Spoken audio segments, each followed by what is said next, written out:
Hello everyone, स्वागत है आपका घनप्रिया चैनल पे। आज हम लेकर आए हैं आपके लिए एक बहुत ही इम्पोर्टेंट इन्फॉर्मेशन।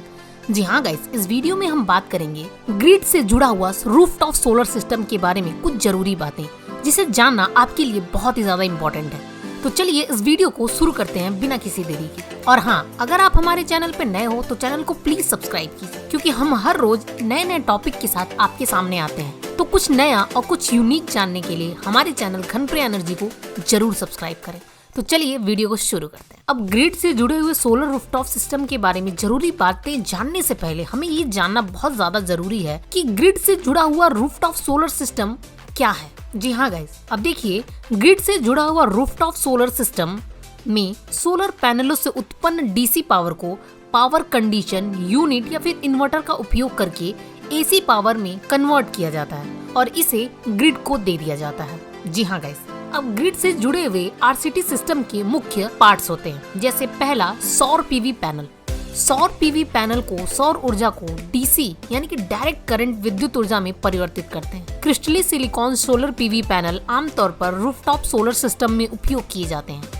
सिस्टम में जितनी क्षमता चाहिए उसके अनुसार कई पैनल जोड़कर एक क्रम में बनाया जाता है। दूसरा, inverter. Inverter solar PV panel के वेरिएबल डीसी आउटपुट को एसी पावर में परिवर्तित करता है। इन्वर्टर ग्रिड के साथ भी तालमेल बिठाता है ताकि मॉड्यूल से उत्पन्न बिजली को ग्रिड में इंजेक्ट किया जा सके। तीसरा, module mounting structure. Module mounting structure एक सपोर्ट स्ट्रक्चर है जो पूरे सिस्टम लाइफ के लिए सोलर पीवी पैनल को जगह पर रखता है और सभी मौसम को झेलता है। ये आमतौर पर विशेष कोणों और ओरिएंटेशन पर रखे जाते हैं, लेकिन ये दूसरे प्रकार के भी हो सकते हैं जो सूर्य को ट्रैक करते हैं, जिन्हें ट्रैकर्स कहा जाता है। अगला है द्विदिशात्मक मीटर या फिर नेट मीटर। इस मीटर का उपयोग बिजली के उत्पादन या फिर खपत को रिकॉर्ड के लिए रखा जाता है। नेट मीटर का उपयोग बिजली को ट्रैक रखने के लिए किया जाता है, जो सौर पीवी प्रणाली द्वारा उपयोगिता ग्रिड में भेजी जाती है और जो बिजली उपयोगिता ग्रिड से वापस ली जाती है। एंड लास्ट वन, सिस्टम के अन्य पार्ट्स, लाइक इसमें cable, switch board, junction box,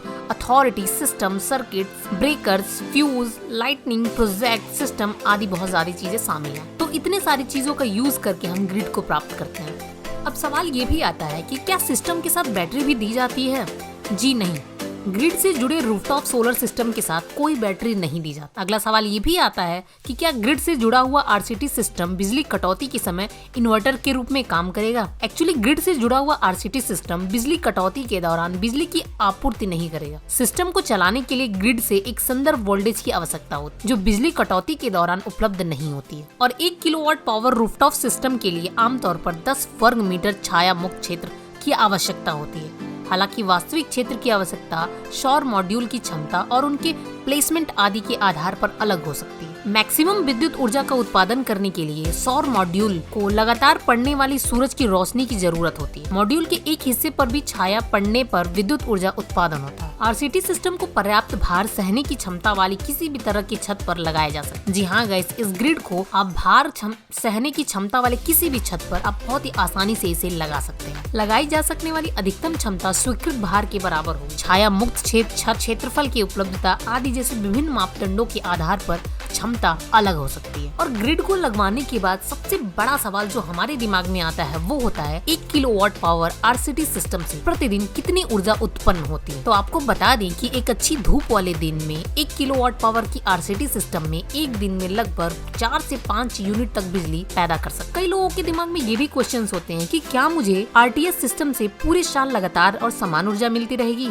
जी नहीं, आरटीएस सिस्टम से हर दिन पैदा होने वाली ऊर्जा बहुत सारे मापदंडों पर निर्भर करता है, जैसे तापमान, सौर विकिरण, और ये पूरी वर्ष हर दिन समान नहीं हो सकती, तो हमें समान इलेक्ट्रिसिटी भी नहीं मिल सकती। नेक्स्ट सवाल ये है कि क्या मुझे आरटीएस सिस्टम में से 25 वर्षों के लिए समान वार्षिक ऊर्जा प्राप्त होगी? अब ये भी पॉसिबल नहीं है, क्योंकि बहुत समय तक सूर्य के प्रकाश और बाहरी वातावरण के साथ संपर्क में आने से सौर मॉड्यूल अपनी उत्पादन क्षमता खो देता है और इसमें गिरावट होती है। नेक्स्ट क्वेश्चन हमारा ये है कि ग्रिड से जुड़े आरटीएस सिस्टम के क्या फायदे होते हैं? तो उसमें पहला है उपभोक्ता की बिजली के बिलों में बचत होगी। दूसरा, उपलब्ध खाली छत का उपयोग होगा, अतिरिक्त भूमि की आवश्यकता नहीं। तीसरा, परियोजना पूरी होने की अवधि बहुत कम होगी। चौथा, हस्तांतरण और वितरण लाइनों के लिए कोई अलग से इंतजाम नहीं करने की जरूरत है। बिजली की खपत और उत्पादन एक जगह होने के कारण डीटीएच से होने वाली हानियों कम करता है। टेल एंड ग्रिड वोल्टेज में सुधार और कंजेशन में भी कमी होती है। कार्बन उत्सर्जन में कमी करके लॉन्ग टर्म ऊर्जा और पारिस्थितिकी सुरक्षा उपलब्ध कराता है। डिस्कॉम यूटिलिटी के कारण दिन के समय पीक लोड का बेहतर प्रबंध करता है। जी हाँ गाइस, तो इस वीडियो में हम ग्रिड ऊर्जा से रिलेटेड इतनी सारी क्वेश्चंस को क्लियर किए हैं जो हमारे लिए बहुत ज्यादा इंपॉर्टेंट है। बिकॉज जब भी हम ग्रिड सिस्टम को लगवाने जाते हैं तो हमारे दिमाग में ये सारे क्वेश्चंस राउंड अप होते रहते हैं, जिसके बारे में हमें जानना ये बहुत जरूरी। तो उम्मीद है आपको ये वीडियो देखने के बाद उन सारे सवालों के जवाब मिल गए होंगे। तो जी हाँ गाइस, अगर आपको ये वीडियो अच्छा लगा हो तो वीडियो को प्लीज लाइक कीजिए, कमेंट कीजिए अगर आपके पास कोई सवाल हो। और अगर आप भी अपने घरों में सोलर पैनल को स्टेबल करना चाहते हैं, सोलर पैनल को लगाना चाहते हैं, उससे फायदा उठाना चाहते हैं, एटमॉस्फेयर को अच्छा रखना चाहते हैं, तो आप हमारे घनप्रिया एनर्जी के इस टोल फ्री नंबर पे कॉल करके संपर्क कर सकते हैं। जी हाँ guys, thank you so much.